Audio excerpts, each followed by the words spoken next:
आइए दोस्तों देखते हैं आरपीएफ एसआई में पूछा गया प्रॉफिट एंड लॉस का बहुत ही ज्यादा अच्छा टाइप देखते हैं। और ये आरपीएफ एसआई के साथ साथ ये आपकी जो दिल्ली पुलिस की परीक्षा हुई थी उसमें भी पूछा गया था। ये टाइप प्रॉफिट एंड लॉस का बहुत ही ज्यादा इंपोर्टेंट टाइप है, ये आपकी ज्यादातर परीक्षाओं में पूछा जाता है। ये प्रॉफिट एंड लॉस का बहुत ही ज्यादा अच्छा टाइप है और आपको इस टाइप को अच्छी तरीके से समझना है। मैं आपको इस टाइप को अच्छी तरीके से समझाऊंगा। तो देखते हैं टाइप का पहला क्वेश्चन है, किसी वस्तु को इसके मूल विक्रय मूल्य के 3/8 पर बेचने पर शरद को 19% की हानि होती है। यदि वह इसे मूल विक्रय मूल्य के 60% और बेचता है तो लाभ प्रतिशत ज्ञात कीजिए। देखिए उसने बोला है किसी वस्तु को इसके मूल विक्रय मूल्य के 3/8 पर बेचने पर शरद को 19% की हानि होती है। एक बात बताइए, आपको मूल विक्रय मूल्य मतलब ओरिजिनल सेलिंग प्राइस पता है? तो आप कहेंगे मुझे ओरिजिनल सेलिंग प्राइस नहीं पता है। तो आप original selling price A to Z कुछ भी मान सकते हो, लेकिन मैं ओरिजिनल सेलिंग प्राइस 8 ही मान लेता हूं। मैं 8 ही क्यों मान रहा हूं? क्योंकि मुझे मूल विक्रय मूल्य मतलब ओरिजिनल सेलिंग प्राइस का 3/8 निकालना होगा। आप A to Z 8 ले लीजिए, 16, 24, 32 A to Z जो आपका मन करे आप वो ले लीजिए। X ले लीजिए, 1 ले लीजिए, 2 ले लीजिए, 10, 20 आपका जो मन करे आप A to Z original selling price मान सकते हैं। A to Z कुछ भी मान सकते हैं, ठीक है ना। तो मैंने 8 ही ले लिया क्योंकि मुझे उसका 3/8 निकालना होगा। मैंने कटने वाली संख्या इसलिए ली है क्योंकि क्वेश्चन थोड़ा आसान हो जाएगा। क्योंकि जब आरपीएफ एसआई में आया तो थोड़ी सी कैलकुलेशन तो होगी ना होगी, जरूर होगी। अब देखिए मूल विक्रय मूल्य के 3/8 पर बेचने पर, अब इसके 3/8 पर बेचने पर तो मतलब 8 का 3/8 कितना होगा? 3 होगा। उन शरद को 19% की हानि हो रही है तो मैं सीपी देख लेता हूं। अब जब भाई 19% की हानि हो रही है तो 81% और वस्तु बेची होगी और परसेंटेज की 2 जीरो। देखिए सीपी से एसपी कैसे निकालते हैं, एसपी से सीपी कैसे निकालते हैं, ये आप ये चीज और समझ लीजिए, फिर आपको कोई डाउट नहीं रहेगा। जैसे मैंने मान लिया मेरा सीपी है 100 रुपये और मुझे प्रॉफिट हो रहा है 10% का, तो मेरा एसपी कितना होगा? तो मेरा एसपी कितना होगा? 100 रुपए की चीज पर मुझे 10% का प्रॉफिट, तो 110/100। तो मेरा एसपी कितना आ गया? 110 रुपये आ गया। अगर देखिए अब मुझे एसपी दिया हो और प्रॉफिट दिया हो और मेरा ये 100 रुपये मुझे मतलब जो मेरा क्रय मूल्य है वो कैसे मिल जाएगा? देखिए मेरा एसपी है जैसे 110 और मुझे प्रॉफिट है 10% का, तो मेरा सीपी क्या होगा? देखिए तो सीपी कैसे निकलता है? ये नीचे रखते हैं हम इसको, 10% का लाभ है तो 110 नीचे और परसेंटेज की 100, इससे ये कट गया तो कितना आ गया? 100। और देखिए हमारा क्रय मूल्य भी यहाँ भी 100 ही था। तो अब समझ गए होंगे क्रय मूल्य से एसपी कैसे निकलता है और एसपी से सीपी कैसे निकलता है। तो जब मुझे एसपी से सीपी निकालना है तो मैं नीचे रखूंगा ना, तो हाँ नीचे रखूंगा। देखिए 3 से कै बार कट गए? 27 बार। तो मेरा सीपी कितना आ गया? मेरा सीपी आ गया 100/27 रुपये। तो मेरा सीपी कितना आ गया? 100/27 रुपये आ गया। अब उसने बोला है यदि वह इसे मूल विक्रय मूल्य के 60% पर बेचता, तो भाई मूल विक्रय मूल्य कितना है हमारा? ओरिजिनल सेलिंग प्राइस कितना है? 8 है। इसके 60% पर बेचता तो भाई हमारा नया एसपी कितना आ जाएगा?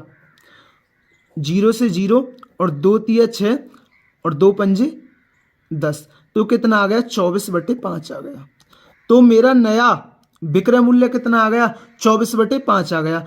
तो उसने बोला है तो लाभ प्रतिशत ज्ञात कीजिए। तो मैं पहले प्रॉफिट देख लेता हूं भाई। एक बात बताइए, 24/5 रुपए की वस्तु कितने में बेच दी? 100/27 रुपए में बेच दी, तो कितने का प्रॉफिट हुआ? प्रॉफिट किस में से घटाते हैं हम?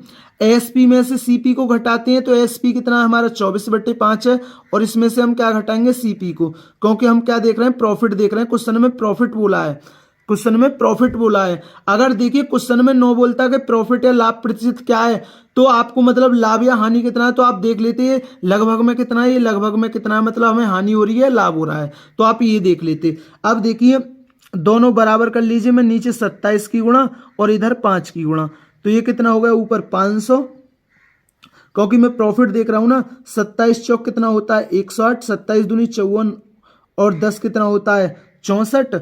तो 648 में से 500 गया तो कितना बचा? 148 बचा। और 27 पंजा कितना होता है? 135। तो मुझे कितने का लाभ होगा? मुझे होगा 148/135 रुपये का लाभ होगा। अब उसने बोला है तो लाभ प्रतिशत ज्ञात कीजिए। तो आप प्रॉफिट परसेंट कैसे निकालते हैं, तो 148/135 रुपए का लाभ है। लाभ या हानि किस पर होती है, क्रय मूल्य पर होती है। क्रय मूल्य कितना है, 100/27 रुपये है और परसेंटेज का 100। देखिए जब ये आरपीएफ एसआई में आया तो इसमें थोड़ी सी कैलकुलेशन है। आप ओरिजिनल सेलिंग प्राइस कुछ भी मान लीजिए, आपको कैलकुलेशन करनी ही होगी, ठीक है ना। अब देखिए आप कर लीजिए, ये 27 आपकी यहां पहुंच जाएगी, ये यहां पहुंच जाएगी।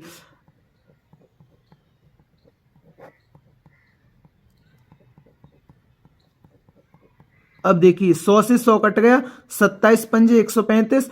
अब देखिए जब हमारा नीचे 5 बच जाता है ना, तो आप संख्या में 2 से गुणा करके एक स्थान बाद पॉइंट लगा दिया करो। जब नीचे 25 बचता है तो आप संख्या में 4 की गुणा करके 2 स्थान बाद पॉइंट लगा दिया करो। अगर नीचे 125 बचता है तो आप संख्या में 8 की गुणा करके 3 स्थान बाद पॉइंट लगा दिया करो। जब नीचे 5 बच रहा है तो मैं ऊपर 2 की गुणा करके 1 स्थान बाद पॉइंट लगा दूंगा। अगर 25 बचता है तो 4 की गुणा करके 2 स्थान बाद पॉइंट। अगर 125 बचता है तो 8 की गुणा करके 3 स्थान बाद पॉइंट।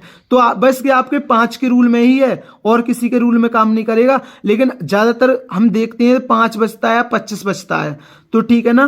तो 2 अट्ठे 16 का 6, 14 28 और 1 29 और 1 स्थान बाद 10 लग जाएगा।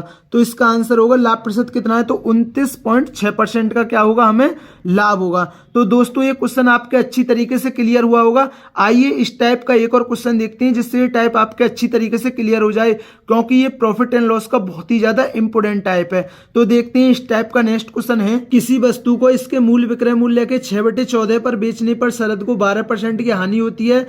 यदि वह इसे मूल विक्रय मूल्य के 90% और बेचता है तो लाभ प्रतिशत ज्ञात कीजिए। देखिए अब आपको ओरिजिनल सेलिंग प्राइस पता नहीं है, तो मैं ओरिजिनल सेलिंग प्राइस 14 ही मान लेता हूं, क्योंकि मुझे मूल विक्रय मूल्य का 6/14 निकालना है।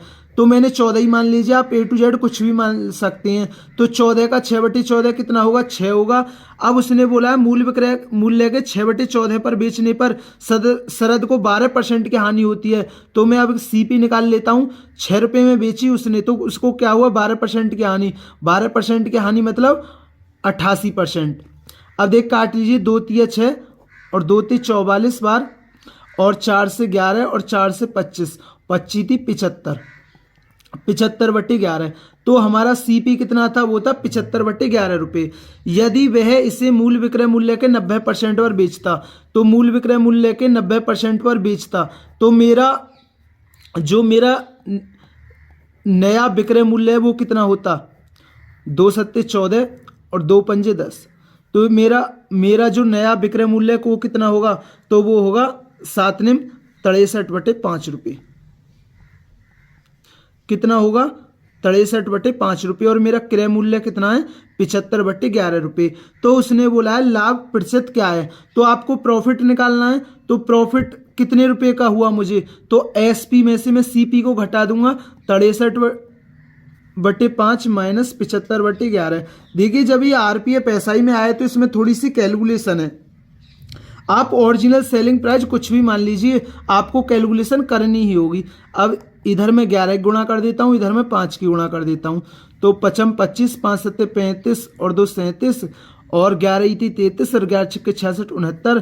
13 में से 5 गया 8 और 8 में 7 गया 1, तो 318/11 पंजे 55।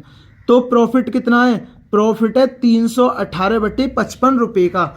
318/55 रुपये का प्रॉफिट है। उसने बोला लाभ प्रतिशत ज्ञात कीजिए, तो मुझे प्रॉफिट परसेंटेज निकालना है। तो लाभ कितने का, 318/55 का। लाभ या हानि किस पर होती है, क्रय मूल्य पर। क्रय मूल्य कितना है, 75/11 है और परसेंटेज की 100।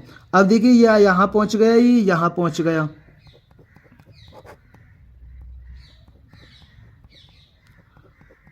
अब देख लीजिए 11 पंजे 55 और 5 से क्या बार कट गया, 15 बार और 5 से 20 बार और 5 से 4 बार कट गया और 3 पंजे 15 और 3 से 3 1 3 और 3 6 18। अब देखिए फिर नीचे 5 बच गया, तो मैंने बोला था ना जब 5 बचे तो ऊपर 2 की गुणा करके 1 स्थान बाद पॉइंट, अगर नीचे 25 बचता तो ऊपर 4 की गुणा करके 2 स्थान बाद पॉइंट, अगर नीचे 125 बचता तो 8 की गुणा करके 3 स्थान बाद पॉइंट, क्योंकि ज्यादातर नीचे 5, 25, 125 ही ज्यादा बचता है। बस ये ओनली है जो 5 के रूल है उन्हीं में काम करेगा। अब देखिए 4 तो है, इसमें 2 की गुणा करेंगे तो 8, तो 8 छिंग 48 का 8, 4 और 8, तो कितना आएगा, तो ये आएगा लाभ प्रतिशत कितना है 84.8% का। तो दोस्तों मैं उम्मीद करता हूँ ये प्रॉफिट एंड लॉस का बहुत ही ज्यादा अच्छा टाइप था। ये आरपीएफ एसआई में पूछा गया था, लेकिन ये आरपीएफ के साथ साथ ये आपकी दिल्ली पुलिस में भी पूछा गया था, और ये आपके एसएससी की ज्यादातर हर परीक्षाओं में पूछा जाता है। ये बहुत ही ज्यादा अच्छा टाइप है। अगर दोस्तों वीडियो अच्छी लगी हो तो वीडियो को जरूर लाइक किया करें, चैनल पर नए हैं तो चैनल को जरूर सब्सक्राइब किया करें। थैंक यू दोस्तों।